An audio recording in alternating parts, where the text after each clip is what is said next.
এই যে ভাবি, এইটা কি অরুণ সাহেবের বাড়ি? জি স্যার, এটা অরুণ সাহেবের বাড়ি। আপনি কোথা থেকে আসছেন? আমি লোন ডিপার্টমেন্ট থেকে আসছি। অরুণ সাহেব 20 লাখ টাকা লোন নিছিল। হ্যাঁ, লোন নিছিল, আমাদের অনেক দরকার ছিল তাই নিছিল। এখন আমাদের টাকা দরকার, তাই লোনের টাকা ফেরত দেন। দেখেন ভাইয়া, আমরা তো লোন দেই না, যেখানে লোন দেয় ম্যাডাম, আমি শিশু অধিদপ্তর থেকে আসছি। আপনার ঘরে বাচ্চা কয়টা আর তাদের নাম কি কি একটু বলবেন? আমার 6টা বাচ্চা, শনি রবি সোম মঙ্গল বুধ বৃহস্পতি। বাহ, চমৎকার। তা শুক্রবারটা বাকি রাখছেন কেন? শুক্রবারটাও কমপ্লিট করে ফেলেন। সেটা আপনাকে বলে দিতে হবে না, দোয়া করবেন পেটে যেটা আছে সেটা শুক্রবারে জানি ডেলিভারি। তো ফোনে কথা বললাম, তোমার কি আমার সাথে দেখা করতে ইচ্ছে করে না? ইচ্ছে তো আমারও করে, যদি তোমার বউ টের পেয়ে যায়। আরে তোমারে তো বলাই হয় নাই, আমার বউ তো 3 বছর আগেই মারা গেছে। আমি মারা গেছি আর আমি জানি না? তুই আজকে বাসায় আয়, তোর খবর। সবাই আপনাকে ফানি জগতের কিং বলে, এই ব্যাপারে আপনার অনুভূতি কি?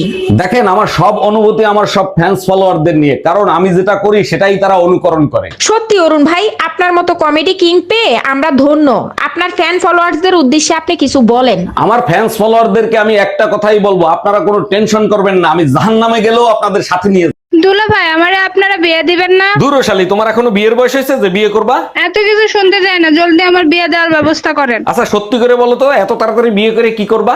আপার মতো 3 বেলা জামাই পেটা। এই 1 কাপ চা দাও। আর এখন আমি ক্রাইম পেট্রোল দেখবো, ডিস্টার্ব করবা না। বিয়ের পর থেকেই দেখি ক্রাইম পেট্রোল দেখো, কি খোঁজ ওর ভিতর বলো তো? বৌমারা এমন একটা প্ল্যান খুঁজি যাতে সাপও মরবে লাঠিও ভাঙবে না। কোনো লাভ হবে না, শোনো, জন্মের পর থেকে আমিও সিআইডি দেখি। তুমি যদি মনে করো আমি তোমাকে ভয় পাই, এটা তোমার ভুল ধারণা। আমি তোমাকে সম্মান করি। এটা তো খুব ভালো কথা, সারা জীবন এভাবেই সম্মান করতে থাকো।